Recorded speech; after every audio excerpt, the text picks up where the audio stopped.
I sat alone at the restaurant, staring at the empty chairs in front of me. My hands rested on the table, fingers lightly tracing the rim of my untouched glass of water. The candlelight flickered, casting shadows across the white tablecloth, and the soft murmur of conversation filled the air. It was a place meant for celebration, for joy, for shared memories. But I was alone. I had called my parents 3 times. No answer. I sent a message. No reply. I tried to convince myself they were just running late. Maybe traffic. Maybe they got held up with something urgent.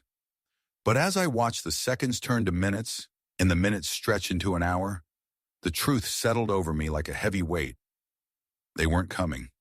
I finally called my father one last time, my stomach tightening as he picked up on the 6th ring. "Oh, stop complaining," he said casually, like I was making a big deal out of nothing. "We got caught up getting Jackson's birthday present. Your mom forgot her card at home, so we had to drive back. Took longer than expected, but we got it. He's going to love it." I closed my eyes, gripping my phone so tightly I thought it might crack. Jackson's gift. They missed my celebration because of Jackson's birthday gift. I forced my voice to stay even. "You forgot about dinner?" There was a pause, then a sigh. "We didn't forget. We're just late. We'll be there soon." Soon, after they had already spent the whole evening picking out the perfect present for my brother. "Have you even gotten Jackson anything yet?" my father added. "You do remember his birthday is coming up, right?" I hung up. That was the moment I finally understood. I had spent my whole life waiting for them to see me, to acknowledge me, to treat me like I mattered. But I was always going to come second. Always. I grew up knowing I was the afterthought. When my brother was born, he had serious heart problems, surgeries, hospital stays, endless doctor visits. My parents were devastated. They poured every ounce of their love, time, and energy into making sure he survived. And in doing so, they forgot about me. I was sent to live with my grandparents. At first, I thought it was temporary, just until Jackson got better. But weeks turned into months. Months turned into years. My parents rarely visited, and when they did, they only talked about Jackson. "He's such a fighter," my mother would say. "The doctors say he's improving," my father would add. Never once did they ask how I was doing. Birthdays came and went with barely a phone call. School plays, award ceremonies, first days of school. They missed them all. My grandparents became my real parents. The ones who cared, the ones who tucked me in at night, the ones who celebrated my small victories. When I finally moved back home, I thought things would change. They didn't. Jackson remained the center of their universe. I was a guest in my own family. I stopped expecting things from them. I stopped hoping. But some small part of me, buried deep down, still wanted them to see me. Years later, after graduating college and landing my first big job, I thought I'd give them one last chance. I planned a special dinner. I made reservations at an upscale restaurant, somewhere nice, somewhere where we could celebrate. And then, at dinner, I was going to surprise them with something special. A cruise trip, just the 3 of us. A way to reconnect. A way to finally have the time together we had missed for so many years. But they never showed up, because they were too busy buying Jackson's birthday present. I sat in the restaurant long after I ended the call. The waiter came by, his polite smile faltering when he saw the untouched table. "Would you still like to order?" I hesitated. Part of me wanted to walk out, to leave this place and never look back. But another part of me, the part that was still that little kid waiting for his parents to come get him, wanted to stay. So I ordered. I sat there eating alone, forcing each bite down as the weight of realization pressed against my chest. They weren't coming. They had never come, and they never would. When I finally paid the bill and walked out, I blocked both their numbers. The next morning, my voicemail was flooded with messages. "Where are you? We just got here. Why aren't you answering? You're being ridiculous. This is why we never take you seriously." I deleted them all. Later that night, I got a text from my mother. "Selfish." That was all she wrote. Like I was the one in the wrong. Like I was the problem. But I wasn't going to play their game anymore. I had spent my whole life begging for scraps of their attention. No more. Instead of canceling the cruise, I took my grandmother and my best friend. It was the best decision I ever made. While I was away, my father tried reaching out on Facebook, accusing me of being ungrateful. So you have money for a trip? The trip? But you couldn't even wait for us at dinner? I blocked him there too. Jackson called next. He told me I was being dramatic, that I should apologize for leaving, that our parents were hurt by my actions. I laughed. For the first time in my life, I laughed. He would never understand. He never had to fight for their love. It had been handed to him, so I told him to leave me alone. Months passed. At first, my parents tried guilt-tripping me. Then came the anger. Then the silence. And for the first time in my life, that silence didn't hurt. It felt like freedom. They thought I would come crawling back. But I never did because I finally understood something. You can't force people to love you. You can't make them see your worth. And sometimes the best thing you can do is walk away. I thought I was done with them. I thought I had moved on. But just when I was settling into my new life, free from their endless neglect, they found a way to drag me back in. It started with a call from my grandmother. She never called unless it was serious. Her voice was soft, hesitant. "Your parents are in trouble," she said. I almost laughed. "What kind of trouble?" I asked, already expecting something ridiculous. "They're struggling financially," she admitted. "They used up most of their savings on Jackson's medical treatments, and they made some bad investments." I felt a sharp pang of guilt, but I swallowed it. "So what does that have to do with me?" There was a pause. "Your mother thinks She thinks you should help them out." The absurdity of it hit me like a slap. "Help them out?" I echoed, my voice thick with disbelief. "Yes, dear. She thinks it's only fair. You have a good job now and they sacrifice so much for Jackson." My stomach twisted. So much for Jackson, never for me. I took a deep breath, trying to keep my anger in check. "Let me get this straight, Grandma. They ignored me my entire life.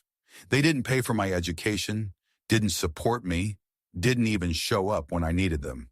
But now when they're in trouble, suddenly I'm their child again?" Her silence was all the confirmation I needed.